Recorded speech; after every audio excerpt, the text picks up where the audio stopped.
The wind took Marin Bell off her feet before she saw the fence. One moment she was walking with her chin tucked low and her bundle strapped across her back, counting each step through the white blur. The next, the mountain gale struck her broadside and threw her into a drift so deep the snow swallowed her to the ribs. For a few seconds, she could not breathe. Snow filled her mouth, pressed against her eyes, packed cold beneath her collar. Her hands clawed for something solid and found only more snow. She thought with a strange calmness that this was how a person disappeared. Not with a cry, not with a prayer loud enough for heaven to hear, just one step wrong in a white country, one hard gust, one tired body sinking down where no road remained to mark the way. Marin spat snow from her lips and forced her arms under her. Her palms burned inside her thin gloves. One glove had split across the thumb 2 days before, and the cold had been finding that tear ever since. Patient as a creditor. She pushed herself upright, dragging one knee free, then the other. The bundle on her back had shifted sideways and nearly pulled her down again. She caught the strap with one stiff hand and tightened it across her chest. She did not allow herself to sit. A body that sat in weather like this might begin making agreements with death before it knew what it was doing. Just a minute. Just to breathe, just until the wind eased. The mountain liked such bargains. It kept them. Marin stood and looked ahead. There was almost nothing to see.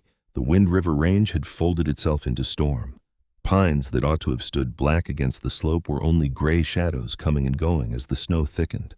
The trail had vanished hours ago. She had been following what memory gave her a bend near the frozen creek, a dead pine shaped like a crooked hand, a rise where the ground hardened before dropping toward the basin. All of it had blurred beneath the storm until the world seemed made of one color and one sound.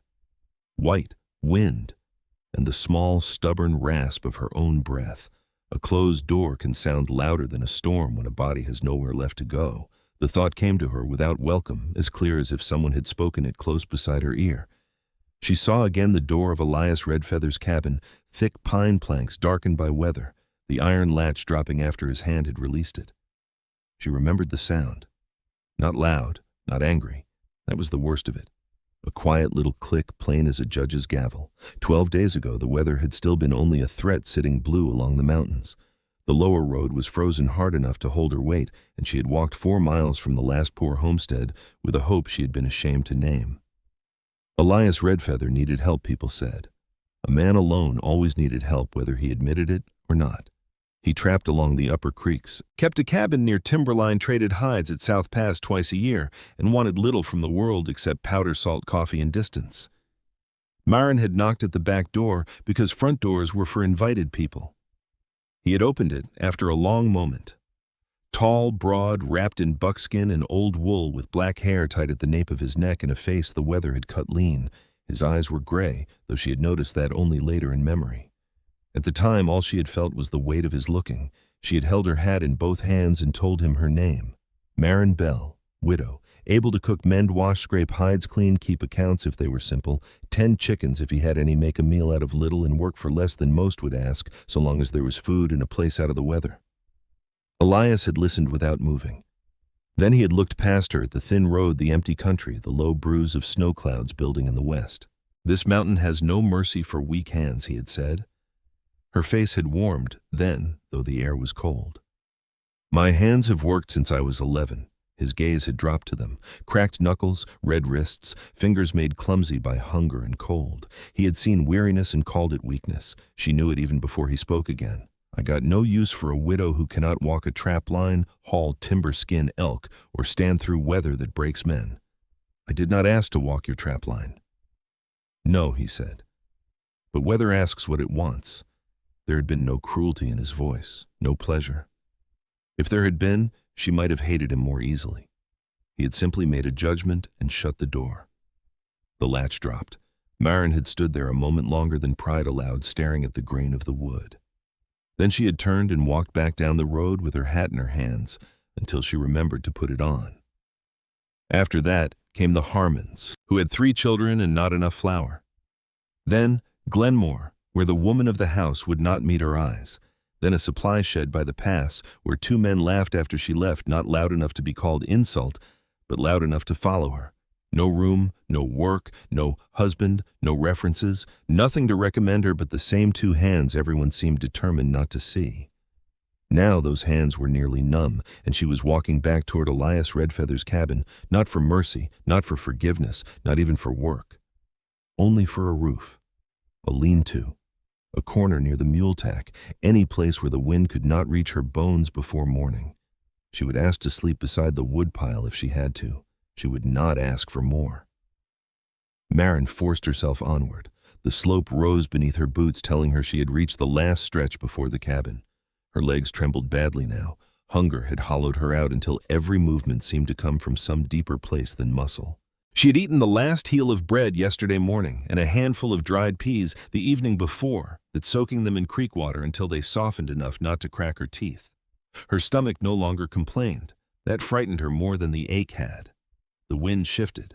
For one blessed second, the snow thinned, and through it, she saw the fence. Split logs half buried, one post leaning crooked, a length of rawhide lashing where a rail had broken. Beyond it sat the cabin, low and dark under its weight of snow. A faint yellow light trembled in the window. Maren stopped. Relief moved through her so quickly it nearly knocked her down. The cabin was real. She had not missed it. She had not wandered past it into the killing white. There was fire inside, or at least there had been not long ago. There was a door, a wall, a human place.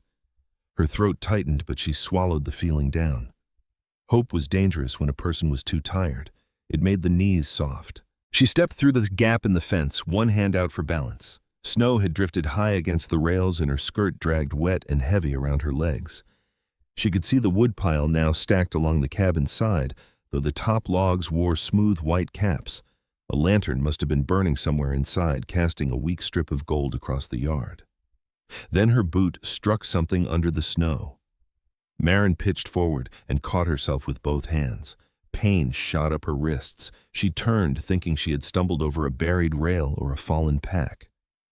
The wind lifted the snow in a thin veil. A hand lay in the drift, bare, half blue. Fingers bent toward the cabin door as if they had been reaching for it when the strength left them. For a moment, Maren did not understand what she was seeing. Her mind refused it. A glove, perhaps, a scrap of hide, some dead animal torn by wolves and covered over. Then she saw the arm, the shoulder, the long dark hair frozen against the collar. Elias Redfeather lay face down in the snow near the woodpile. Maren stood so still, the storm seemed to move around her without touching her.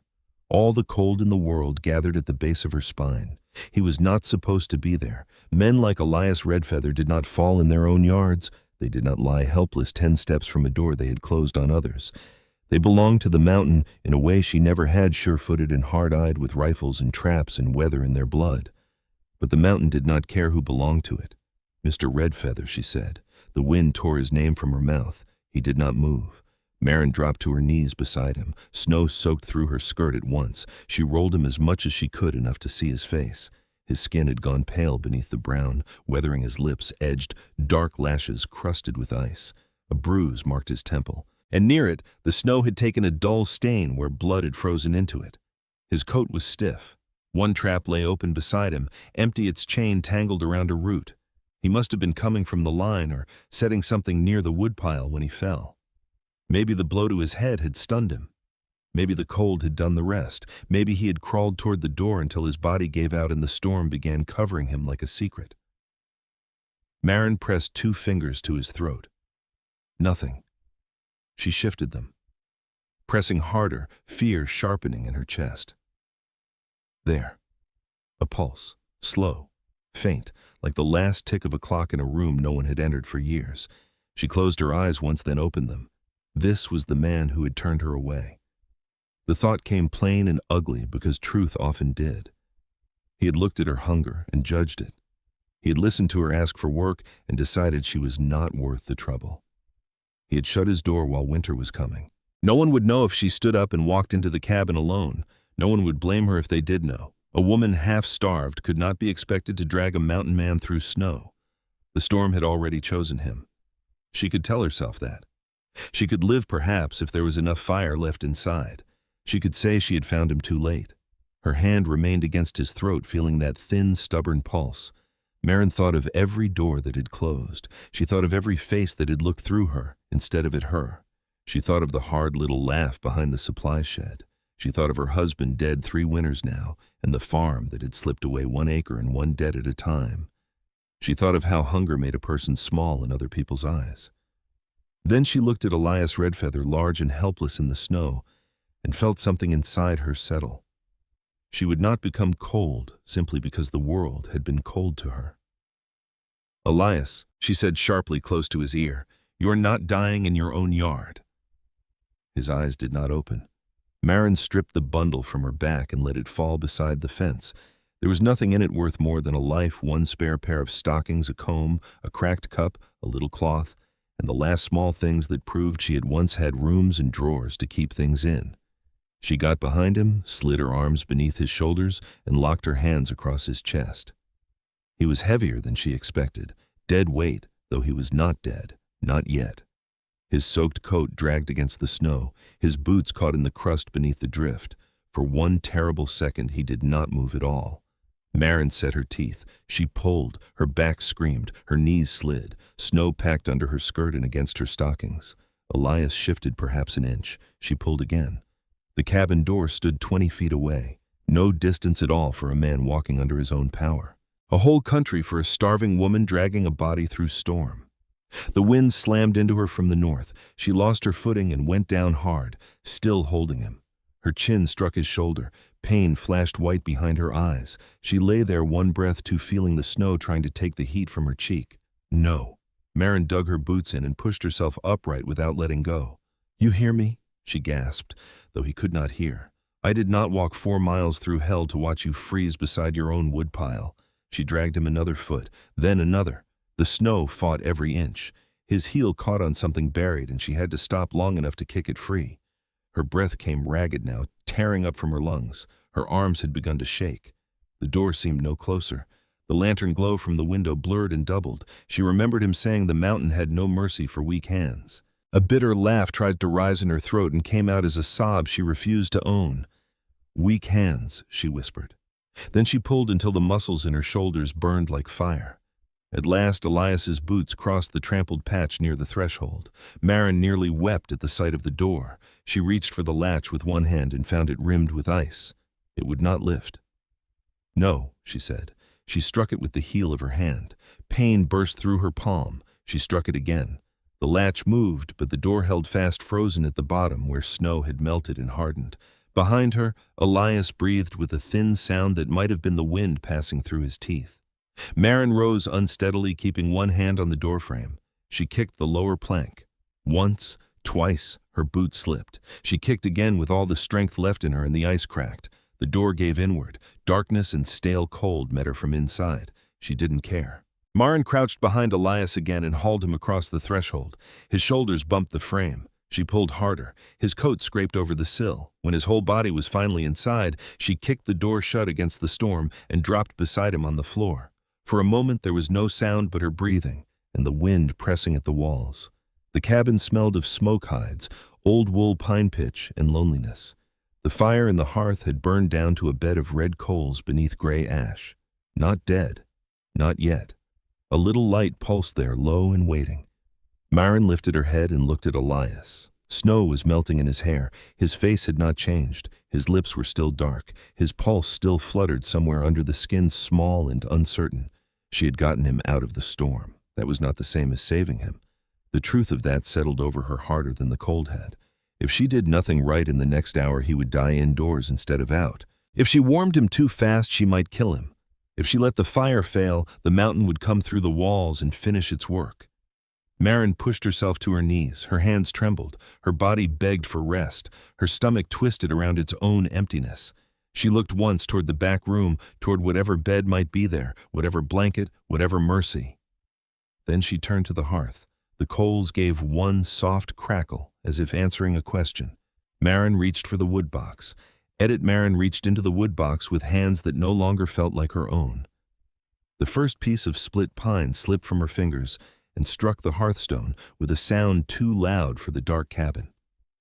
She froze, listening to Elias Redfeather's breath. It came thin and uneven from where he lay on the floor, One shoulder twisted under him, wet coat half frozen against his body. The storm beat at the door behind them as if it had followed her inside and wanted what she had stolen from it. She took another stick, smaller this time, and set it carefully over the coals. The fire didn't catch at once. Maren bent low and blew. Ash lifted into her face. Heat touched her lips, weak as the breath of an old animal. She blew again, steady and slow, the way her father had taught her when she was small enough to kneel beside a kitchen stove and think flame was a living thing that might be coaxed instead of commanded. A red line brightened under the ash. "Come on," she whispered. The kindling blackened, smoked, then took. A thin flame climbed along the edge, uncertain at first, then stronger as she fed it shavings from a bark curl and another narrow stick. The cabin walls shifted in the new light. Traps hung along one beam. Snowshoes leaned near the door. A rifle rested above the mantel, its stock dark with use. 2 rabbit skins were stretched near the back wall, stiff and pale. The place had a man's order, but not a home's warmth. Maren did not look at it long. Elias gave a low sound, not speech, not quite pain, and she turned back to him. He was still too cold. His hair lay wet against his face. Ice clung to the seam of his collar. His buckskin shirt had frozen stiff where the storm had soaked it. If she left those clothes on him, they would keep death pressed against his skin. She moved beside him and began with his coat. The buttons fought her. Her fingers were clumsy from cold, the joints slow and swollen. She worked one free, then another. When the third would not give, she took a small knife from the sheath at his belt and cut the thread. The coat came open. Beneath it, his wool vest was damp, his shirt colder still. She peeled the layers away as gently as haste allowed. She had known hardship long enough not to blush at necessity. A dying man was not a thing to be modest over. His chest rose shallowly. A long scar ran below his ribs, old and pale against brown skin. Another marked his shoulder, puckered at one end as if from a bullet or a poorly healed knife wound. His body told a history his mouth likely never would. Maren pulled the wet shirt loose and dragged it from under him inch by inch. The work cost her. Elias was heavy, even half-conscious. Twice she had to stop and grip the floorboards until the blackness at the edge of her vision pulled back. No, she told herself, not yet. She found blankets in a chest at the foot of a narrow bed, one wool, one heavy buffalo robe, and another patched quilt that smelled faintly of cedar. She wrapped him first in the wool, then the robe, tucking it close along his sides. Not too near the fire, not yet. She remembered an old drover who had lost 2 toes after men had thrust his frozen feet too close to a stove. Cold had its rules. Break them, and warmth itself could become cruel. Maren hung the wet coat and shirt on pegs near the hearth, then set a kettle over the hook. There was water in a covered pail by the wall, a skin of it frozen along the top. She broke the ice with the knife handle and poured what she could. The kettle settled over the flame with a hollow ring. While it warmed, she searched the shelves. Salt, coffee, cornmeal, a twist of dried mint, a pouch of willow bark, a small cloth sack of beans, dried onions braided on a nail, strips of smoked elk hanging from a beam, a jar of rendered fat. Everything had been kept carefully, not plentifully, the way mountain people kept stores when winter was a long creditor. Near the bed, above a folded strip of red cloth, hung a narrow band of beadwork. Blue, white, and black beads formed a pattern of running water and mountain points. Beside it, tied over the doorframe, was a small bundle of sage. Maren looked at both only long enough to understand that Elias Redfeather's cabin held more than traps and tools. It held memory. It held someone's people. Then the kettle began to murmur. She dipped a cloth in the water and tested it against her wrist. Warm, not hot.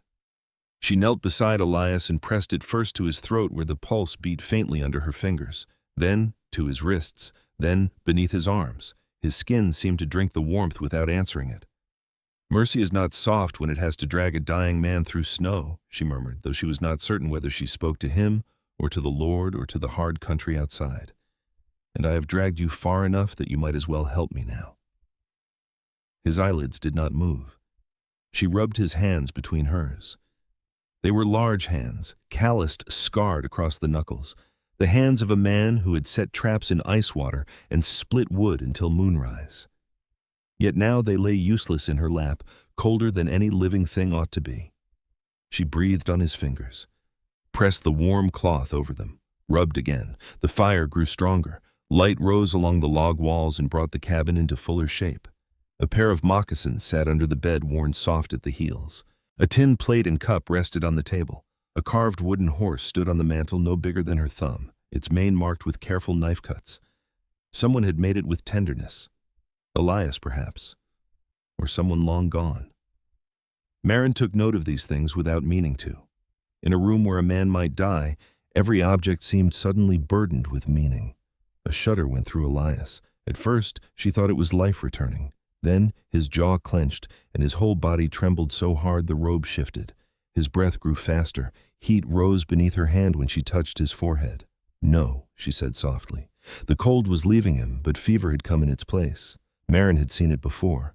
Men chilled to the bone could burn like kindling once the body began fighting its way back. Fever was not mercy. Fever was another trail to death, only warmer.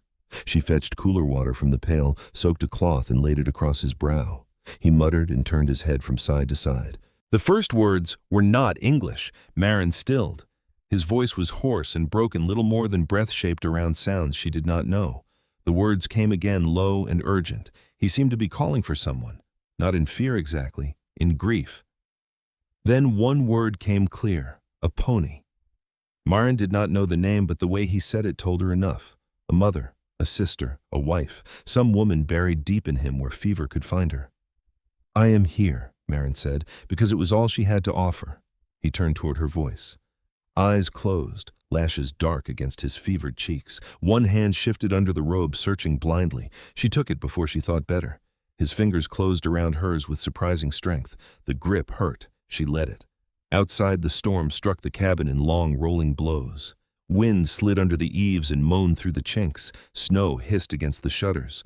Now and then something loose knocked against the wall, perhaps a branch, perhaps a tool left too near the shed. Each sound made Maren glance toward the door. But there was no time for fear of what might be outside. The danger was already inside, wrapped in buffalo robe and burning under her hand. She kept the cloth cool. She kept the fire fed. She kept the kettle warm. There was no clock, so she measured time by tasks, change the cloth, stir the coals, check his pulse, warm his hands, listen to his breathing, add wood, wet the cloth again. After a while, the hunger in her belly turned sharp enough to bend her double. She pressed one arm against it and waited for the pain to pass. On the shelf sat smoked elk beans meal fat, food enough to make a person weep if she let herself look at it too long. But Elias needed broth first. She cut a small strip of elk, minced it fine, added water-dried onion, and a pinch of meal to thicken it. The smell filled the cabin, slowly, humble and rich at once. Her mouth watered so hard it hurt. She took one spoonful for herself, then another, no more. The warmth spread through her stomach like a coal placed carefully in ash. When the broth was thin enough, she lifted Elias's head and tried to feed him. Most of the first spoonful spilled along his chin. She wiped it away. The second, he swallowed. The third made him cough, and the cough shook him so hard she feared it would tear him open. She waited, then tried again. "Small," she told him. "You hear me? A man as stubborn as you can manage small." He swallowed again. That was how the night went, spoon by spoon, cloth by cloth, breath by breath. Once near the deep dark before dawn, the fever took him hard. Elias thrashed under the robe, nearly striking the kettle from its hook. Maren caught his shoulder and pressed him down, though the effort sent pain through her arms. His eyes opened then. They were gray, clouded, and wild, not seeing her. He stared past her at some place the fever had built from memory. The ridge. He rasped. "Snow came over the ridge. You were in your cabin. Couldn't get her down." Maren leaned closer. His face changed. It folded with old pain, the kind men hid so long it became part of their bones. "A pony," he whispered again. Ma, his mother then. Maren felt something in her chest loosen despite herself. Elias Redfeather, who had stood in his doorway like judgment itself, had once been a son calling for his mother in the snow. "You are in your cabin," she repeated. "The fire is lit. You are not alone." His gaze shifted toward her, but she could not tell whether he saw her. "The mountain keeps what it takes," he said. The words came out low and certain, as if he had believed them all his life. Maren thought of her husband lowered into frozen ground, thought of the farm lost acre by acre, thought of the doors closed against her, thought of this man face down in the drift, nearly taken by the same country that had hardened him. She tightened her hold on his hand. "Not tonight," she said. For a moment there was only the fire and the wind and his rough breathing. Then the terrible tightness went out of him. Not all at once, slowly like a rope being eased from a post. His body settled, his fingers slackened around hers. The fever still burned, but the worst of its violence passed. Maren stayed bent over him until her back cramped and her knees lost feeling. Then she sat on the floor beside him and kept his hand between both of hers. She spoke because silence felt too much like surrender. She told him the fire was holding. She told him the storm sounded meaner than it was, though she did not know whether that was true. She told him there was broth waiting when he had sense enough to swallow it proper. She told him he had a poor habit of leaving himself in snowdrifts and making half-starved women do the hauling. Her voice became low and steady. The words mattered less than the sound. A person in fever needed a line to follow back. She gave him one. Somewhere in the long dark, her own thoughts began to loosen. She saw the road behind her, all those white miles. She saw Elias's door closing. She saw her husband's hands, broad and freckled, lifting a sack of feed. She saw the empty kitchen. After the farm was gone, the last chair sold the walls bare where pictures had hung. She had thought grief would kill her then. It had not. Hunger had not. Shame had not. The mountain would not either if she could help it. The fever broke just as the first gray light seeped beneath the door. Maren felt it before she trusted it. His skin dampened under her palm. The hard heat began to ease. His breathing deepened, slow and worn, but no longer fighting every inch. A faint color, human and ordinary, returned beneath his cheekbones. She pressed the back of her hand to his forehead. Cooler, not well, not safe, but turned. Maren sat back on her heels. The cabin swayed slightly around her. She blinked until it steadied. Her hands had begun trembling so badly she could not fold the cloth. She watched them as if they belonged to someone else. There was blood under one fingernail, a burn along her wrist. Her split glove lay near the door where she had dropped it. Her skirt was wet to the knees. Her hair had come loose and hung against her face in damp strands. The fire was alive. Elias was alive. For that moment, the two facts were enough. She pushed herself into the chair beside the hearth, meaning only to sit until the trembling passed. The chair was hard. The cabin still smelled of wet wool and smoke and broth. Outside, the storm had weakened to a tired murmur, rubbing snow along the walls instead of throwing it. Maren looked once at Elias. He lay wrapped in the buffalo robe, face turned toward the fire. Without the cold pride in his eyes, he seemed younger. Not soft, never that, but human in a way he had not allowed himself to be when he opened his door 12 days before. "You owe me a proper breakfast," she whispered. Her eyes closed before she heard whether the words had reached him. Morning widened slowly over the cabin. Elias Redfeather woke to pain first. It sat behind his eyes, along his ribs, and the deep joints of his shoulders. Then came heat, fire heat, blanket heat, the strange heavy warmth of a body that had gone too near the edge and been pulled back against its will. He didn't move. Memory returned in broken pieces. The trap line, the snow coming harder than expected, the woodpile, a flash of pain at his temple, his hand clawing for the door, the cold entering him so deeply it seemed less like weather than a voice. Then another voice, a woman's voice. He opened his eyes. The hearth burned steady. His wet clothes hung near it. A kettle steamed low over the coals. The cabin had been changed in small ways. Wood stacked within reach broth set near the stones, a damp cloth folded beside a bowl. Signs of care everywhere, practical and unsentimental. He turned his head. Maren Bell slept in the chair beside the fire. Her chin had fallen to her chest. One hand rested open in her lap, palm burned red in places, fingers cracked from cold and work. Her boots were still on. Her bundle lay just inside the door, half dusted with melted snow. She looked worn past anything a person ought to endure, and yet the whole cabin seemed held together by what she had done. Elias watched her a long while. He remembered her standing at his door with her hat in her hands. He remembered what he had said. Shame entered him quietly, sharper than the pain in his head. Maren stirred then, as if feeling his gaze. Her eyes opened unfocused at first, then clear. She sat up too quickly and gripped the chair arm. "You are awake," she said. His throat felt scraped raw. It took him a moment to find his voice. "You pulled me in." "I did." His eyes moved to the hearth, the blankets, the broth. "You kept the fire." "I had to." He looked back at her. For the first time since she had known him, there was no judgment in his face. Only weakness, understanding, and something that looked painfully close to regret. "You saved my life," he said. Marin stood through her body, protested every inch of it. She took the cup of broth from near the hearth and came toward him, careful not to sway. "You can decide what to do with that after you swallow this," she said. "You are not near strong enough to start making speeches." The corner of his mouth moved hardly enough to be called a smile. Then it vanished. "I turned you away." Marin held the cup where he could reach it, though his hands shook too badly to take it. "Yes," she said. The words settled between them, plain and clean as a blade. Elias lowered his eyes. Marin steadied the cup and helped him drink. Outside, snow slid from the roof in a soft, heavy fall. Inside, the fire burned on, and neither of them spoke again until the cup was empty. Elias Redfeather could not lift the cup without spilling it. That was the first thing that angered him after shame had done its work. Not the pain in his head, though, that throbbed like a hammer under the skull. Not the ache in his ribs, nor the rawness in his throat, nor the memory of being found face down in his own yard like a careless fool.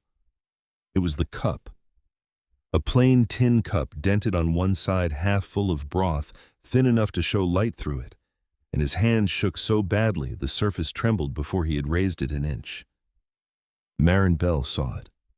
Of course she did. She did not comment. That was the mercy of it. She only set one hand beneath the cup and steadied it while he drank. The broth was weak salt pork and meal and onion, but it moved warmth down through him in a way that made him close his eyes. A man did not know how far the cold had taken him until heat began finding the places it had hollowed out. His fingers hurt. His toes hurt worse. His chest felt packed with broken glass each time he drew breath. When he had swallowed enough, Marin lowered the cup. "You will want more," she said. "You will not have more yet." He opened his eyes. "You make rules in another man's cabin when the man is too weak to hold broth?" "Yes." There was no sharpness in her voice. That made it harder to take offense.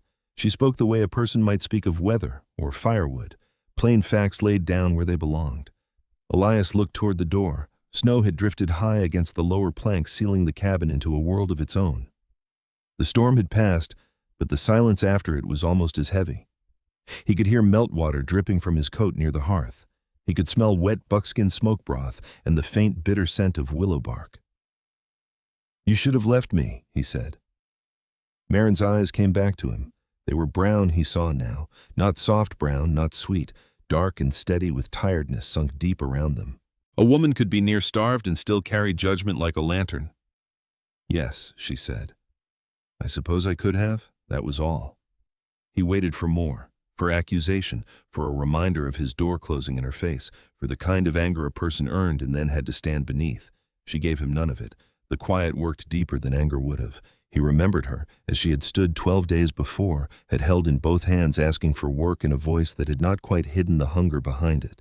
He remembered looking her over. Thin coat, worn boots, face pale from too little food. A widow alone. Trouble, he had thought. A responsibility he had not asked for. Another person the mountain might kill while he watched, so he had called it judgment, sense, hard truth. Maybe it had only been cowardice wearing a practical coat. "I turned you away," he said. "You did. I was wrong." Marin took the cup to the hearth and set it near the stones to keep warm. Her back was to him when she answered, "Being wrong does not make a man special. Most manage it often enough." A breath moved through him that might have been a laugh if he had had strength for one. It hurt anyway. She turned and her face softened by no more than a thread. "Do not try that again. Laughing will likely crack you open." He let his head sink back against the folded blanket. "You always speak so free to men too weak to stand. I speak free to men who need hearing." The fire snapped once, bright and sudden. Elias watched her cross to the small table. She moved carefully, because she lacked strength, but because she was measuring what little of it she had left. Her skirt had dried stiff in places. Her hair had been twisted back, though loose strands still fell against her cheeks. Her hands were in poor condition, cracked at the knuckles, burned near one wrist, one palm raw where the glove had split. Those hands had dragged him through snow. Those hands had kept his fire from dying. A debt was a simple thing when it was money hides ammunition or a mule. A man could count it, pay it, and sleep after. This was not simple. "You hungry?" he asked. Marin looked at him as if he had asked whether snow was white. "I have been hungry long enough, it has become dull." That answer shamed him more than complaint could have. "There is elk hanging, I know. Beans, meal, coffee, I know that too. You ate a spoonful or two." He tried to sit up then, and pain knocked the breath from him so hard black spots danced across the room. Marin was beside him before he could curse himself proper, one hand flat against his shoulder holding him down with no great effort at all. "Lie still. I can sit. You cannot. This is my cabin, and that is your fever coming back if you keep acting like a boy with a hornet in his shirt." His eyes found hers. For a moment pride rose in him, old and familiar, ready to strike. Then his body betrayed him with a tremor that ran from chest to hand. Marin felt it under her palm. She said nothing. He looked away first. That was new. Marin eased him back and tucked the robe tight near his ribs. There was no tenderness in the movement, not the kind men made songs about, but there was care, firm, unadorned care, the sort that kept a person alive because it did not waste time admiring itself. "You need food," he said. "So do you. I got no wish to owe you twice. You already owe me more than twice." That time he did almost laugh, and the pain caught him before it could become sound. Marin went to the shelf and cut a larger strip of smoked elk. She added water to the kettle, a handful of meal, and a pinch of salt. When the broth thickened, she poured some into a bowl for herself and sat at the table. She did not eat like a starving woman, though he knew she was one. She ate slowly, as if refusing to let hunger shame her into haste. Elias watched until she noticed. "What nothing? There is no such thing as a man staring for nothing." He closed his eyes briefly. "I was thinking I did not see you plain." "No," she said. "You did not." There it was again. Truth without decoration. He let it settle. By noon the light through the window turned hard and white. The storm had left the yard buried. The fence showed only in humps. The woodpile was half covered. His tracks, her tracks, and the long furrow where she had dragged him were already softening under blown snow. If she had come later, there would have been no sign of him at all. Marin cleaned while he lay under the robe and hated his own weakness. She did not clean like a guest trying to prove gratitude. She cleaned like a woman taking command of a place that had been neglected by a man too used to his own habits. She poured old grease from a pan, wiped the table, shook ash from the hearth edge, set his wet clothes closer to warmth but not close enough to scorch. She counted the wood without seeming to count it. She shifted the food stores to one shelf and the medicines to another. She found his spare socks, warmed them, and brought them to him with the look of someone daring him to refuse. He did not refuse. In the afternoon, she took one of his hide scrapers from a peg and examined the rabbit skins stretched along the back wall. "You know hides?" he asked. "I know enough not to leave fat along the edge unless you favor rot." He looked at the skins. She was right. "My husband trapped some," she said, answering what he had not asked. "Not for trade, for food when the farm gave us less than we needed.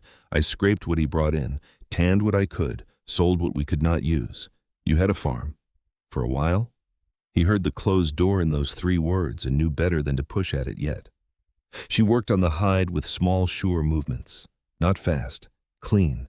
Her shoulders were narrow under the worn dress, but she used her body with sense, keeping the hide angled so the work did not waste strength. Elias had seen men twice her size ruin pelts with less fatigue and more confidence. After a while, he said, "Work is not charity when both hands are needed to keep a place alive." Marin paused. Scraper held still. He had not meant to say it so plainly. The words had come from somewhere beneath pride, and once spoken there was no fetching them back. She turned her head slightly. "Is that an offer?" "Yes." "What kind?" "The honest kind." She set the scraper down, wiped her hands on a cloth, and came to stand near the hearth. Not close enough for gratitude, not far enough for distrust. Elias drew breath carefully. "I'm in no shape to walk trap line. Not for days, maybe longer. Hides need tending, stores need counting, wood needs bringing close. I need food that is not burned black, which is what I mostly make when I bother with a pot. Cabin needs keeping, through winter if you want it, through spring if it suits." Marin said nothing. "I will pay wages," he continued. "Not much until I trade hides, but fair. Back room is yours. Door closes. No man enters it without asking. Food from the stores. Coffee when there is coffee." Her face remained still, but her fingers moved once at her side, curling and uncurling. "You offering because I saved you, I am offering because the work is here. And because I saved you." He held her gaze. "And because I was a fool before." The fire filled the silence between them. Marin looked toward the back room, then toward the door, then down at her own hands. He could not read her thoughts, but he could see the caution in her. She had been offered scraps enough to distrust a full plate. She knew the difference between work and pity because the world had made sure she learned it. What work exactly, she asked. He told her, cooking, mending, hide scraping, firekeeping, store counting, cabin work, help with simple trap repairs once his hand steadied. No walking deep lines alone, no hauling timber beyond cents, wages marked by tally if coin was short paid after the spring trade. She listened to every word as if building a fence from them, checking each rail for weakness. At the first insult, she said, "I leave." Yes. At the first hand raised, "I do not raise hands to women. Men say many things indoors." His jaw tightened, not in anger at her, but at whatever men had taught her to ask such terms. "Then hear this one indoors. I will not." She nodded once. "And I will not be kept like a stray dog because a man feels guilty. No. I work, I eat, I earn, I stay." Yes. Marin looked at him for a long moment. "All right," she said. Something in the cabin changed with those two words. Not much, not enough to call peace, but the air seemed to settle. By late afternoon, she had moved her small bundle to the back room. Elias watched her carry it, and the smallness of it struck him hard. A life folded into cloth and tied with cord. She placed it on the narrow bed as if it weighed more than it did. Near sundown, they heard bells. Mule bells faint under the wind. Marin stiffened. Elias turned his head toward the sound. "That will be Tobias Pike, friend close enough to one for this country." The bells came nearer, along with the crunch and snort of animals breaking through snow. A rough voice cursed outside, then laughed at its own complaint. The door opened after a heavy knock, letting in a blade of cold and a man shaped like old leather in bad weather. Tobias Pike filled the threshold in a buffalo coat patched at both elbows, white beard rhymed with frost hat, pulled low eyes sharp as awls. Behind him, 2 mules stood steaming in the yard. "Well," Tobias said, looking first at Marin, then at Elias wrapped in robes near the hearth. "I came to see if the storm had killed you, Redfeather. Looks like it tried and got outworked." Elias grimaced. "Shut the door." Tobias stepped in and kicked it closed. His gaze returned to Marin's burned hands, the ordered shelves, the broth pot, the wet clothes drying near the fire. He took in the room the way trailmen did, quick and complete. "You the one did the outworking?" Marin lifted her chin. "I found him in the yard, face down." "Near enough?" Tobias gave Elias a look of deep satisfaction. "Always figured pride would lay you flat one day. Did not figure it would need Snow's help." "Pike.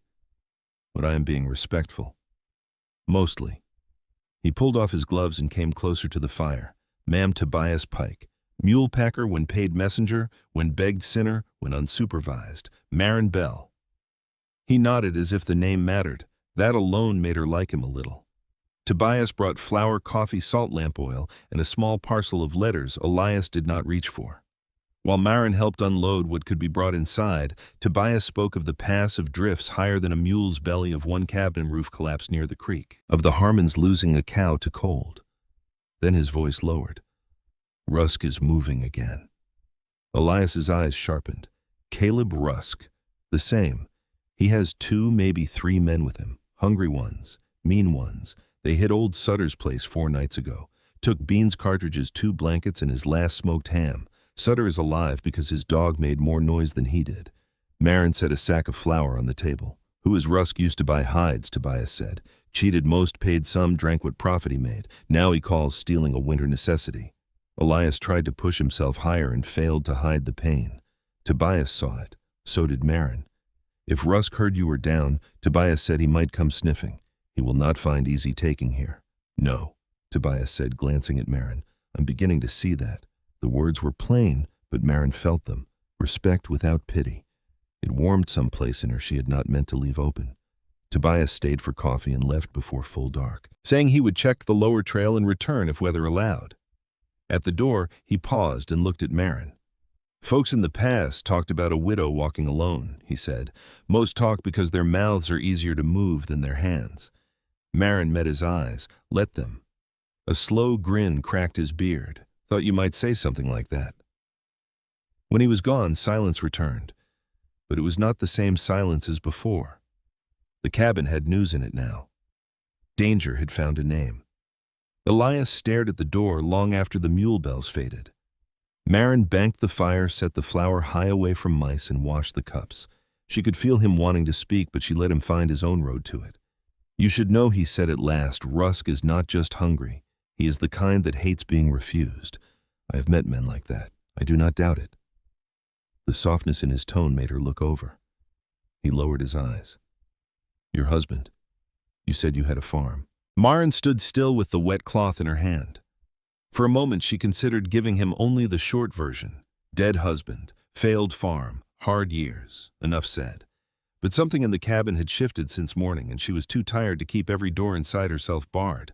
His name was Daniel, she said. He was kind, not clever with money, but kind. Fever took him the winter after the wheat failed. I held on 2 years, borrowed against seed, sold the cow, sold the plow team, then the land. After that, folks began speaking to me like I had misplaced my own life through carelessness. Elias said nothing. That helped. I came west because I could starve where people knew my name or try not to where they did not. He looked at her then, and there was no pity in it, only a grave attention. You are stronger than you know, he said. Maren folded the cloth slowly. I know exactly how strong I am. That is how I am still here. The words stayed between them, not sad, not proud, simply true. Later, when Elias slept, Maren took the lantern and went to check the smokehouse. She told herself it was only caution after Tobias's warning. The night was clear now. The snow blew under a thin moon. Cold, bitter cheeks, but the wind had gone quiet. She found the smokehouse latched. Then she saw the tracks. Not Tobias's wide boot prints, not her own narrow trail from the door, not Elias's, for he had not stood since she dragged him in. These were fresh, half-filled by drifting powder, but clear near the wall where the roof had sheltered them. 2 men, perhaps 3, they had come from the pines, circled the smokehouse, and stood long enough to leave deep marks facing the door. Maren held the lantern higher. A sliver of wood had been shaved near the latch. Someone had tested it. She stood very still, listening to the cold. Behind her, the cabin window glowed with firelight. Inside lay a man too weak to stand and stores enough to tempt the hungry. Beyond the smokehouse, the black pines waited close together, holding their silence like men with secrets. Maren turned and walked back to the cabin without running. She barred the door before she woke Elias. Maren barred the door with both hands and stood there until the wood stopped trembling.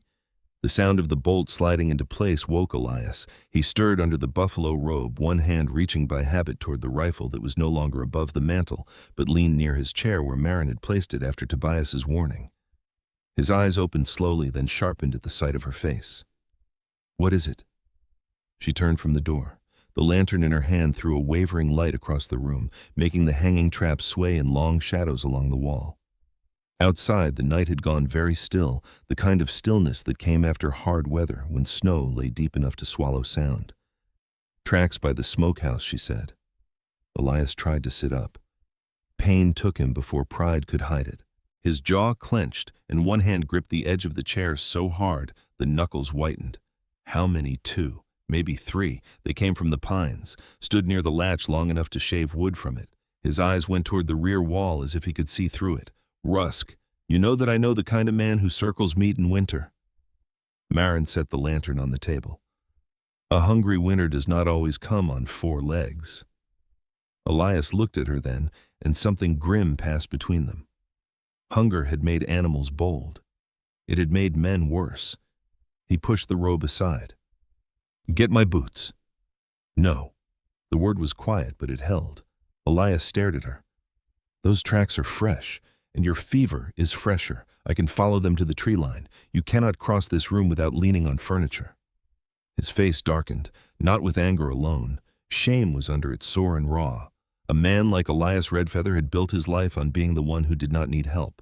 Now his stores had been counted by thieves while he sat wrapped in blankets before his own fire. My cabin, he said.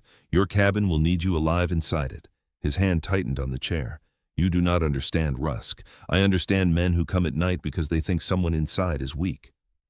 That struck him harder than she meant it to, or perhaps exactly as hard as it needed to. He looked down at his useless legs beneath the robe, then toward the rifle. Maren softened her voice without softening the truth. Dead men do not guard smokehouses. For a moment, the cabin held only fire crackle and his rough breathing. Then Elias closed his eyes. The fight went out of his shoulders, not fully, but enough. Bar the back shutter, he said. I already did. The loose board under the bed. There are cartridges there. I saw it when I took blankets. His eyes opened again, and despite the danger, the faintest line of surprise crossed his face. Marin lifted one brow. You're not the only person who knows how to look around a room. Before dawn, neither slept much. Elias dozed in hard pieces, waking at each pop of the fire. Marin sat near the table with the lantern turned low, mending the split thumb of her glove with thread from her bundle. Her hands shook less when they had a task. Outside, the moon passed behind cloud and the black pines beyond the smokehouse became one solid wall.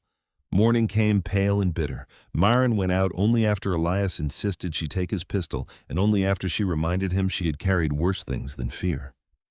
The tracks were clearer in daylight. They curved from the pine stand, crossed behind the mule shed, and stopped at the smokehouse door. One man had worn boots with a broken heel. Another had dragged his left foot slightly. The third, if there had been a third, had stayed back near the trees. Elias watched from the window blanket around his shoulders, face gray with frustration. When she came in and described what she had seen, he nodded once. Rusk has a man with a bad foot. Name is Loot. Mean little rat of a fellow. Then they will come back. They will come back because they think I cannot stop them. Marin hung the pistol near the door. Then we should let them keep thinking wrong. Near midday, mule bells sounded from the lower trail. This time Marin took the rifle before opening the door. Tobias Pike stood outside with his hands lifted, white beard rimmed with frost and a grin tucked beneath it. If that gun is for me, Mrs. Bell, I hope you will let me get a word out first. Marin, she said, lowering it. And I'm not married, did not say you were. In my experience, a woman holding a rifle decides what she is called. Behind Tobias stood another rider, small and straight-backed on a dun mare. She wore a dark wool shawl over a buckskin dress, her black hair streaked with silver and braided down her back. Snow dusted her shoulders, but did not seem to trouble her. Her eyes moved once over Marin, once over the cabin, and then toward Elias through the open door. Waya, Elias said from inside. The woman entered without asking, as if the cabin had remembered her feet. She carried a bundle wrapped in soft hide and smelled faintly of sage willow and cold air.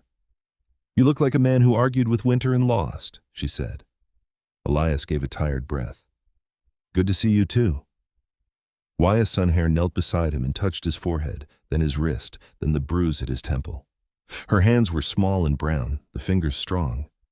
She spoke a few words in Shoshone low and sharp enough that even without knowing them, Marin understood a scolding when she heard one. Elias looked away like a boy. Tobias chuckled.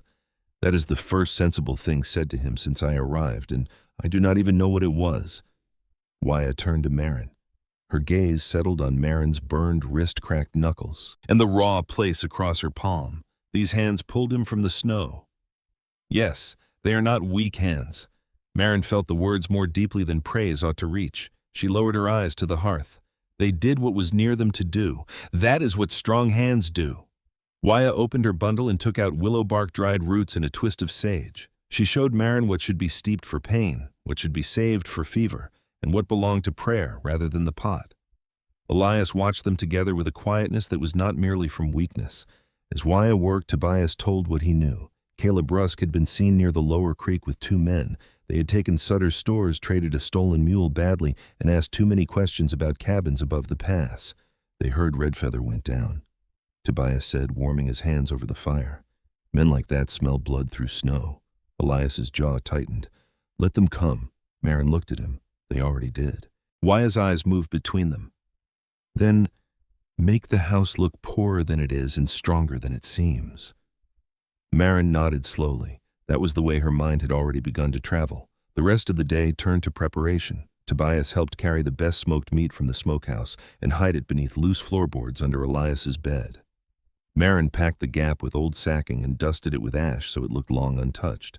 She hung the poorest hides in plain view, stiff and thin, leaving the better pelts rolled behind a false stack of firewood. She moved flour into 2 sacks, one real and one mostly filled with rags and bran. The real one went into the back room behind a loose plank.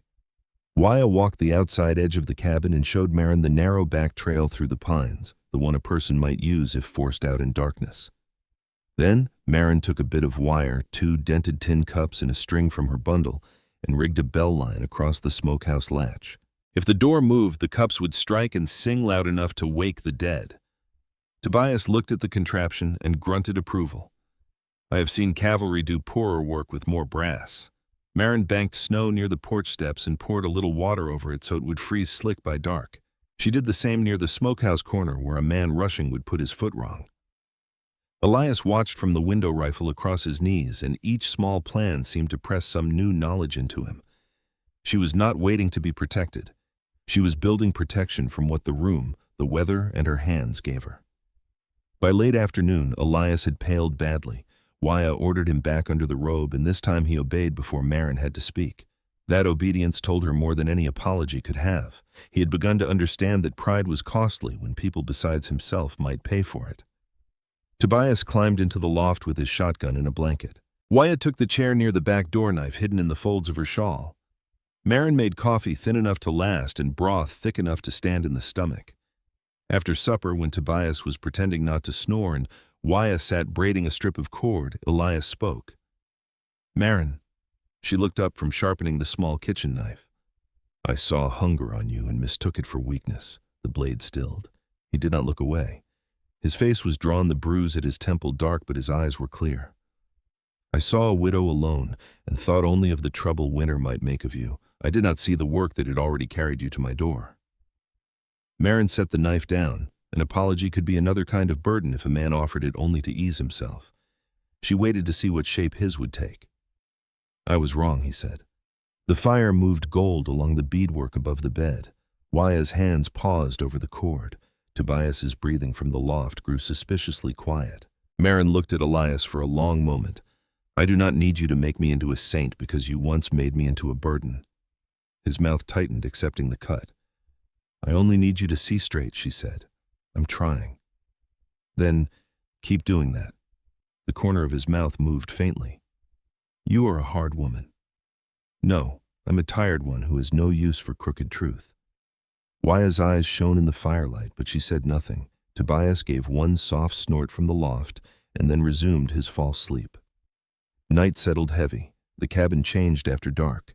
Every object became either useful or in the way. The rifle near Elias, the shotgun above, the ash bucket by Maren's feet, the hidden food, the barred shutters, the back trail waiting in Waya's memory. The fire was kept low, giving enough heat to live by, but not enough light to make clear targets of them through the window. Outside, the cold deepened until the logs snapped in the walls. Maren sat near the hearth, listening. She had never known silence could have so many layers. Snow settling from branches, a mule shifting in the shed, Elias breathing, Tobias's controlled stillness above, Waya murmuring something under her breath, not quite a prayer, not quite a song. Then, near the blackest part of night, metal touched metal outside. A soft, bright clink. Maren lifted her head. The bell line rang again, louder this time, tin cups knocking together in the dark. Everyone in the cabin woke fully at once. Elias reached for his rifle. His hand closed around the stock, but when he tried to lift it, the weakness in his arms betrayed him. The barrel dipped his fingers, shaking against the wood. Maren crossed the room in 2 steps. She took the rifle from him gently before pride could make the taking cruel. For one heartbeat, their hands touched on the stock. His eyes met hers, and in them she saw anger, fear, and trust fighting for place. "Sit low," she whispered, "by the window." He did. Tobias shifted above. Shotgun ready. Waya rose without a sound and moved toward the back door. The bell rang once more. Outside, a man cursed softly. Maren turned toward the door with Elias's rifle in both hands. The room behind her held its breath. Beyond the wall, something moved near the smokehouse, testing the dark, testing the house, testing the woman it had mistaken for weakness. She set her feet on the floorboards and waited. Maren stood with Elias's rifle in her hands while the bell line rang in the dark. The sound was small, only 2 dented tin cups knocking together beyond the wall, but it filled the cabin like a church bell on Judgment morning. Elias sat low beside the window, one shoulder braced against the wall, his face pale with fever's remains and anger at his own weakness. Tobias Pike had gone still in the loft above, shotgun laid across the beam. Waya Sunhair stood near the back door with her shawl wrapped tight and one hand hidden in its folds. No one spoke. Outside, snow creaked under a boot. Then a man cursed softly near the smokehouse. Maren tightened her grip on the rifle. The stock was worn smooth by Elias's hand, heavier than she liked, but not unfamiliar. Daniel had owned a rifle once before. Debt took everything that was not nailed down, and some things that were. She knew enough to keep her finger clear until she meant it. She knew enough not to wave courage around like a flag. The cabin waited with her. A voice came from outside, low and rough. "Redfeather." Elias's jaw hardened. The voice called again, louder. "Redfeather, you still breathing in there?" Tobias shifted above them so slight the loft beam only sighed. Elias reached for the rifle out of instinct, forgetting she held it. His fingers closed on air. Maren did not look back at him. "Sit still," she whispered. "I know that voice. So do I now." Another shape moved beyond the front window, no more than a shadow crossing the pale snow. The man kept wide of the porch. Careful or cowardly? Maybe both. Men who came for another man's stores in the night were often clever enough when darkness did half their work. "We only need a little meat," the voice called. "Hard winter for everybody. No shame in sharing." Tobias snorted once from the loft, too quiet for the men outside to hear. Elias's voice came rough from beside the window. Caleb Rusk never took a little of anything in his life. There was a pause outside, then a laugh dry as bark. "Well, I'll be. The dead man speaks." Maren felt Elias move as if to rise. She turned her head just enough for him to see her eyes. He stayed down. That mattered. Rusk came closer, though not into the full glow of the window. "Heard you had yourself a fall. Heard maybe that mountain finally taught you manners. Thought we would come check on a neighbor." "You checked the smokehouse last night," Maren said. The silence that followed was sharper than any answer. Rusk's shadow shifted. "And who might you be?" "The one who saw your tracks." A second man laughed from near the shed, younger, nervous. "Told you that string was trouble." "Shut up," Rusk snapped. Maren listened past the voices, one near the smokehouse, one close to the mule shed, a third somewhere by the porch, careful with his feet, the one with the bad leg perhaps. Loot. She pictured the tracks in daylight, the dragging left foot, the broken heel. A man with a weak step might choose the shorter way to the door. She lowered her voice. "One at the porch." Elias gave the smallest nod. He had seen it too. Waya moved without sound toward the rear wall, placing herself where the back entrance could be watched.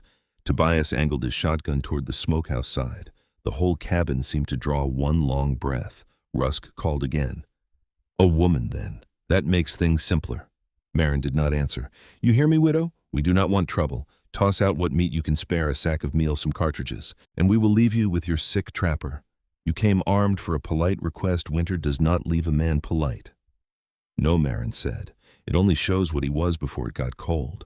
The words settled into the dark. Then Rusk's voice lost its false warmth. "Do not get high-minded behind another man's door. A sick trapper and a stray widow cannot hold a cabin." Elias's hand curled against the floorboards. Maren stepped nearer the door, keeping herself to the side where a shot through the planks would not find her easily. The rifle felt steadier now, or perhaps her hands had remembered there was no time left to tremble. "Come closer then," she called, "and learn what kind of widow Winter leaves standing." For one heartbeat nobody moved, then everything moved at once. A man rushed the porch. His boot struck the ice Maren had made there, and his feet flew out from under him. He crashed hard against the steps with a cry that cut the night. At the same moment, the smokehouse bell rang wild as another man tried the latch. Tobias fired from the loft window. The shot cracked over the yard and struck the snow above the smokehouse door, showering powder and splinters. The mule in the shed screamed. Rusk cursed. "Loot, get up!" The man on the porch groaned and scrambled, one hand slapping against the doorframe. The latch jumped under his weight. Maren stepped back and set the rifle against the table, not because she feared to fire, but because a rifle was no good when the door burst inward and a man was already on top of you. She grabbed the ash bucket from beside the hearth. The door slammed once. Elias lifted his pistol from the floor beside him, teeth clenched against the effort. The door slammed again. The bolt groaned. Waya said something under her breath, soft and old. The third blow cracked the wood around the latch. A shoulder forced through the gap, then a face red with cold and fury. The man had one eye squinted shut from snow glare, his beard iced white at the chin. Maren threw the hot ash straight into his face. He screamed and fell inward, hands clawing at his eyes. Maren jumped back as he hit the floorboards. Tobias came down the ladder with more speed than his age had promised and struck the man behind the ear with the butt of his shotgun. The scream cut off into a heavy groan. Outside, Rusk fired. The bullet tore through the upper plank and buried itself somewhere near the shelves. A jar shattered. Cornmeal dusted the air like pale smoke. Elias answered. He did not stand. He did not need to.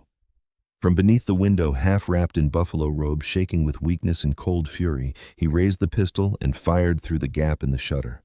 The shot split the night. A bark of wood flew from the porch post inches from Rusk's head. The man shouted and threw himself backward into the snow. Next one does not warn. Elias called, voice rough but strong enough to carry. Marin looked at him then. His face was gray sweat standing along his brow, but his eyes were clear. For all his weakness, he had placed that shot exactly where he meant it. Rusk must have understood the same thing. There was a dragging scramble outside a curse and the crunch of boots retreating toward the pines. "You will starve before spring," Rusk shouted from the darkness. Tobias shoved the groaning man on the floor toward the broken door with his boot. "Then we will do it without your company." Wyatt opened the back shutter just enough to watch the tree line. "They are going." Marin stayed still until the last sound of boots faded, until the mule quieted, until the stormless night settled back into itself and the bell line finally stopped swaying. Only then did she lower the ash bucket. Her hands began to tremble so hard the handle rattled. Elias saw it. "Marin." She shook her head once, not trusting her voice. Wyatt crossed the room and took the bucket from her. "The body remembers danger after the heart has finished with it," she said. "Let it tremble. It is only giving thanks." Tobias dragged the stunned thief outside and left him on the porch with a warning sharp enough to follow him when he woke. By the time the door was braced with a plank and the fire built higher, the pines were empty. Rusk and his men had gone back into the black timber with less courage than they had brought. Elias had overdrawn what strength fever had left him. Marin found him slumped near the window pistol, loose in his hand. She took it gently. This time he did not resist. "You fool," she whispered. His eyes found hers. "You held the door. We held it." "No." His voice was faint. "You did." She wanted to answer, something sharp, practical, anything that would keep feeling from crowding too close. But the words would not come. The room smelled of ash, gun smoke, spilled meal, and cold air from the broken latch. Tobias was muttering over the plank. Wyatt was setting water to heat. The thief's blood marked the floor in 2 dark drops. And Elias Redfeather was looking at her as if he had finally seen every mile she had walked before reaching his door. The days after that grew quiet by slow degrees. Rusk did not return. Tobias found sign 2 mornings later that the men had gone down toward the pass, taking their hunger and their meanness with them. The smokehouse was repaired. The broken jar was swept away. The bullet hole in the wall stayed, because Tobias said every house ought to keep one reminder not to get too comfortable. Elias healed slowly, too slowly for his liking, but faster than Marin admitted aloud. His fever did not come back. The bruise at his temple faded from black to yellow. He walked first from the bed to the hearth, then from the hearth to the door, then one clear morning to the woodpile and back with Marin watching from the table as if she had no concern at all. He knew better. Snow held on through March. It lay blue in the fence shadows and deep under the pines. Then April came thin and cautious, with water dripping from eaves and the creek speaking under its ice. The cabin changed with the weather. Hides were cleaned and bundled, stores were counted, beans were planted in a small patch where the sun touched longest. Wyatt came and went with herbs and stories. Tobias brought coffee mail gossip, and once a calico ribbon he claimed had fallen into his pack by accident. Marin worked, not as a guest, not as a stray taken in out of pity. She worked because the place needed her, and because Elias had learned to say so plainly. He asked her opinion on traps, on trading pelts, on whether the south wall needed chinking before rain season, on how much flour to keep back. At first he asked like a man practicing a foreign language. Later he asked because he wanted the answer. They ate supper together every night. Sometimes Tobias stayed. Sometimes Wyatt sat by the hearth, her shadow long on the wall, laughing softly when Elias pretended not to enjoy being scolded. But most evenings were quiet. Fire, tin plates, coffee if there was coffee, and the steady comfort of no one needing to explain every silence. Marin learned the sounds of Elias's living, the scrape of his knife on wood, the way he cleared his throat before speaking of anything that mattered, the soft Shoshone words he said when tying sage above the door, the careful way he placed her cup on the warmer side of the hearth without mentioning he had done it. He learned her ways too, that she rose before dawn even when there was no need, that she hummed only when she forgot someone might hear, that she took the sharper knife because dull blades irritated her, that she never ate the last piece of bread unless he broke it and put half on her plate first. By June, the valley below the ridge had gone green. Snow still crowned the high peaks, but the lower meadows smelled of pine sap, wet earth, and sun-warmed grass. The creek ran bright over stone. Small flowers opened near the cabin wall where winter had once banked itself like a threat. One evening, Elias asked her to walk with him. Marin looked at his face, then at the cane Tobias had carved and left by the door. "Can you?" "I can. That is not what I asked." His mouth bent slightly. "I can if you do not walk like you are trying to beat a storm." So she slowed for him. They climbed to the ridge above the cabin, not far, but far enough to see the valley spread below them. The cabin sat small among the pines, smoke lifting straight from the chimney. The smokehouse stood repaired. The mule shed leaned as it always had. The yard showed no sign of the nightmen had come to take what was not theirs, except in Marin's memory and the scar left in the door plank. Elias took off his hat and held it in both hands. That made her wary. Men holding hats that way often carried words too large for themselves. He looked toward the cabin. "Before you came, that place was where I kept from dying." Marin said nothing. "Had a roof, had a fire, had stores. I thought that was enough." The wind moved lightly through the grass. "It is not enough," he said. She looked at him then. His gray eyes were steady but not cold. "Not anymore. I turned you from my door because I thought I knew what strength looked like. Then you dragged me through snow, kept fire in my hearth, stood between thieves and my house, and made that cabin something I wanted to come back to." Marin's throat tightened. She looked away toward the peaks because mountains did not ask a woman to answer quickly. Elias took one careful breath. Home is not the roof over your head. It is the hand that reaches for yours when the storm is done. The words settled over her with the evening light. He held out his hand, palm open, rough and scarred. "I'm asking you to stay," he said. "Not for wages, not through spring, not because of debt. As my wife. If you can see any worth in such a stubborn man." Marin thought of the first day she had come to his door. The latch dropping, the road back, the hunger, the storm, his body in the snow, the fire she had coaxed from coals, the cup she steadied while his hands shook, the night she had held the rifle and heard men mistake her for weakness. She had once wanted only a corner out of the wind. Now the valley lay before her, green and breathing, and his hand waited between them. She placed her hand in his. "Yes," she said. Years after, when winter came hard and snow climbed the fence rails, Tobias still cursed his mules into the yard and stayed for supper. Waya still sat near the hearth with sage smoke curling above her hands.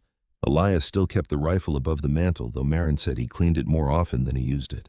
The bullet hole remained in the wall, dark and round, a story no one needed to tell every time. In the evenings, after the plates were cleared and the fire had settled low, Elias reached for Marin's hand across the table without looking as natural as drawing breath. Outside, the wind moved over the white country. Inside, her hand rested in his, warm and certain. The storm had not ended, not truly. Storms never ended in that country. They only passed for a while and returned wearing new names. But Marin no longer listened to them from the wrong side of a closed door.